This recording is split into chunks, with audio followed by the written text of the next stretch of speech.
আজ বাজারে টাটকা তেলেপিয়া দেখে আর না নিয়ে থাকতে পারলাম না।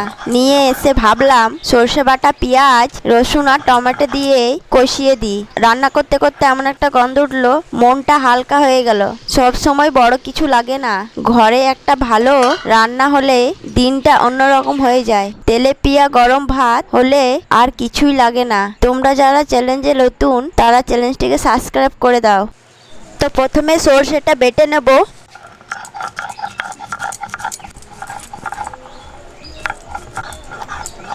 তো খুব ভালো করে মিহি করে নেব। সর্ষেটা বাটা হয়ে গেছে, একটা বাটির মধ্যে তুলে নিলাম। কড়াইয়ের মধ্যে সর্ষের তেল দিয়ে দিলাম। সর্ষের তেলটা ভালো করে গরম হয়ে গেছে। মাছটা ভেজে নেব। মাছটা কড়াইয়ের মধ্যে দিয়ে দিলাম। এরপর ছোট সাইজের একটা পেঁয়াজ বেটে নিলাম।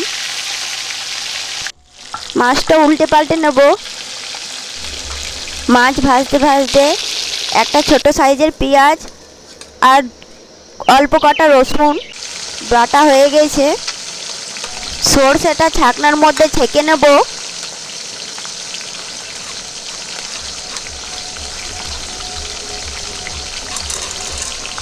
তো সর্ষেটা ছাকনাটা করে ছেঁকা হয়ে গেছে। ওই তেলের মধ্যেই পেঁয়াজ কুচো দিয়ে দেবো।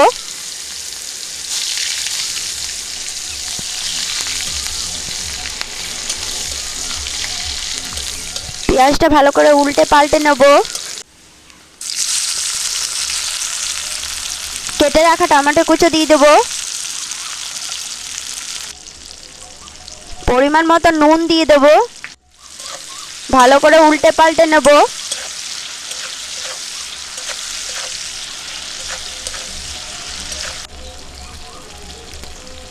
রসুন বাটাটা দিয়ে দিলাম। ভালো করে উল্টে পাল্টে নেব। রসুনের গন্ধটা চলে যাবে। এরপর ছোট সাইজে একটা পেঁয়াজ বেটে রেখেছিলাম, ওটা দিয়ে দিলাম।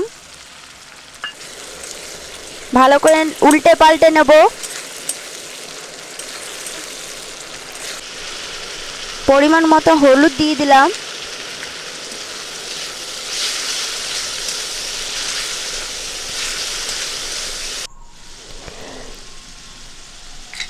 লঙ্কা গুঁড়ো দিয়ে দিলাম। মশলাটা ভালো করে কষিয়ে নেব। কাশ্মীরি লঙ্কা গুঁড়ো দিয়ে দিলাম। মশলাটা ভালো করে কষিয়ে নেওয়া হয়ে গেছে।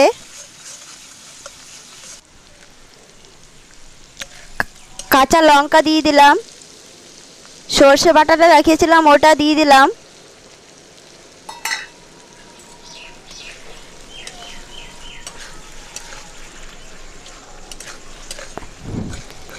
খুব ভালো করে মশলাটা কষে নিলাম।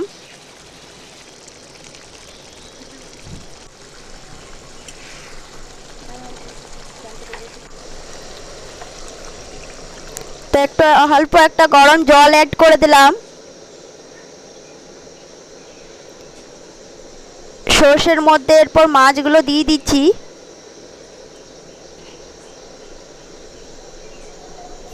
ভেজে রাখা মাছগুলো দিয়ে দিলাম।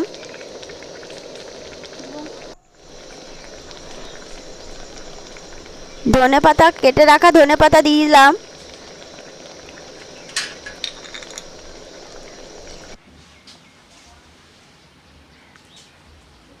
কড়াইটাকে এভাবে নাড়িয়ে নেব। তো আমাদের ঝোলটা কি সুন্দর টকবক করে ফুটছে। আমাদের তেলেপিয়া মাছ তৈরি হয়ে গেছে। তো একটা থালার মধ্যে তুলে নিচ্ছি।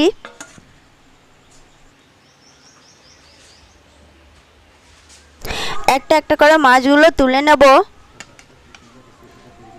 তো দেখো রেসিপিটা কি সুন্দর তৈরি হয়েছে। আজকের মতো এই পর্যন্ত।